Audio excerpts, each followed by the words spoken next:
Assalamualaikum warahmatullahi wabarakatuh.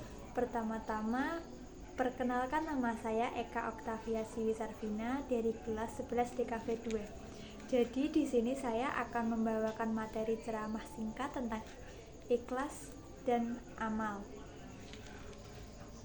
Innalhamdulillah nahmaduhu wa nasta'inuhu wa nastaghfiruhu wa na'udzubillahi min syururi anfusina wa min sayyiati amalina man sayyidillahu fala muhdilahu wa may yudlil fala hadiyalahu. Asyhadu alla ilaha illallah wahdahu la syarika lahu wa asyhadu anna Muhammadan abduhu wa rasuluh la nabiyya ba'da. Allahumma shalli wa sallim wa barik ala rasulihi wa ala alihi wa ashabihi wa man lahu amma ba'du. Jamaah yang dirahmati Allah Subhanahu wa taala, dalam kesempatan kali ini izinkan saya menyampaikan ceramah singkat tentang ikhlas yang menjadi syarat diterimanya amal. Seperti diketahui, umat Islam dituntun oleh Allah Subhanahu wa taala dan Rasulullah Shallallahu alaihi wasallam untuk senantiasa memperbanyak perbuatan baik. Berbuat baik sebenarnya adalah inti dari tujuan diturunkannya Islam ke dunia melalui Nabi Muhammad Shallallahu alaihi wasallam. Sebagai inti ajaran Islam, tentu sikap baik ini juga harus termasuk dalam pandangan Allah Subhanahu wa taala.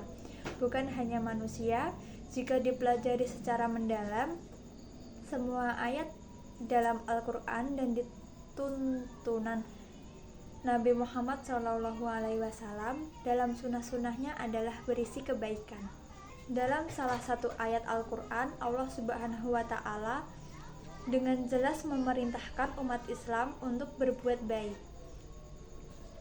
Ada ayat yang akan saya tunjukkan di atas yang berarti, dan belanjakanlah harta bendamu di jalan Allah, dan janganlah kamu menjatuhkan dirimu sendiri ke dalam kebinasaan.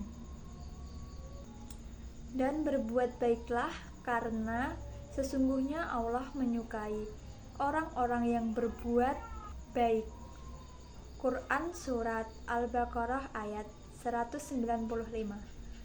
Dalam surah yang lain, Allah Subhanahu wa taala juga memberikan kepastian bahwa balasan kebaikan adalah kebaikan juga. Hal jazaul ihsani illah ihsan, yang artinya tidak ada balasan kebaikan kecuali kebaikan. Quran Surat Ar-Rahman ayat 60. Namun Islam mensyaratkan standar yang tinggi dalam perbuatan baik yang dilakukan. Maksudnya, kebaikan saja tidak akan cukup karena belum tentu menjadi amal yang diterima oleh Allah Subhanahu wa taala. Jika tidak cukup dengan kebaikan, lalu apalagi? Islam tidak hanya menuntut untuk berbuat baik, tapi juga harus diiringi dengan rasa ikhlas.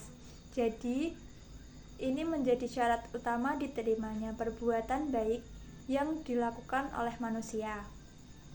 Ikhlas dalam berbuat baik atau beribadah berarti melakukan semata-mata mengharap ridha Allah Subhanahu wa taala, bukan yang lain. Orang yang ikhlas tidak mengharapkan pujian dari manusia dan tidak pamer karena sudah merasa cukup amal perbuatannya, hanya ditunjukkan kepada Allah Subhanahu wa taala. Pada ayat yang akan saya berikan di atas, yang berarti katakanlah Tuhanku menyuruh menjalankan keadilan, dan katakanlah luruskanlah muka dirimu di setiap sembahyang, dan sembahlah Allah dengan mengikhlaskan ketaatanmu kepadanya, sebagaimana Dia telah menciptakan kamu pada permulaan, demikian pula kamu akan kembali kepadanya. Quran Surat Al-A'raf ayat 29. Jelas sekali diterangkan dalam ayat-ayat tersebut bahwa umat Islam diperintahkan untuk melakukan semua amal perbuatan baik dengan ikhlas. Demikian ceramah singkat tentang ikhlas ini saya sampaikan. Apabila ada salah kata, Mohon maaf sebesar-besarnya. Atas perhatiannya saya sampaikan terima kasih. Wassalamualaikum warahmatullahi wabarakatuh.